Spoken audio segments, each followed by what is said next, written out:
Everyone. So Sankranti specials మేము ఈరోజు ఏం చేసామో చూసేద్దాం.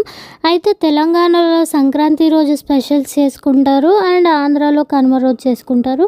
మేమైతే సంక్రాంతి రోజే నాన్ వెజ్ అలాంటివి చేసుకుంటాం. ఫస్ట్ బగారా చేసాము అండ్ నెక్స్ట్ వచ్చేసి మటన్ కర్రీ అన్నమాట.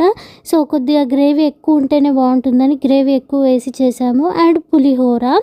సో ఒక 3-4 వెరైటీస్ ఉంటే బాగుంటుందని చేసాము. అండ్ నెక్స్ట్ వచ్చేసి చికెన్ బిర్యానీ అన్నమాట, నా ఫేవరెట్. సో నాకు మటన్ కన్నా చికెన్ అంటేనే ఎక్కువ ఇష్టం. సో పులిహోర కూడా బాగుంటుంది, చికెన్ బిర్యానీ కూడా బాగుంటుంది అండ్ కొన్ని ఫ్రూట్స్ అండ్ ఇంకా స్పెషల్ సంక్రాంతి అనగానే మురుకులు. ఎస్, ఇవే అన్నమాట ఇంకా ఈరోజు స్పెషల్. అండ్ ఇంకా స్పెషల్ ఏంటి, థమ్స్అప్ కూడా.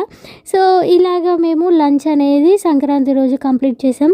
మీరేం చేసుకున్నారో సంక్రాంతికి స్పెషల్స్ కమెంట్ బాక్స్లో కమెంట్ చేయండి.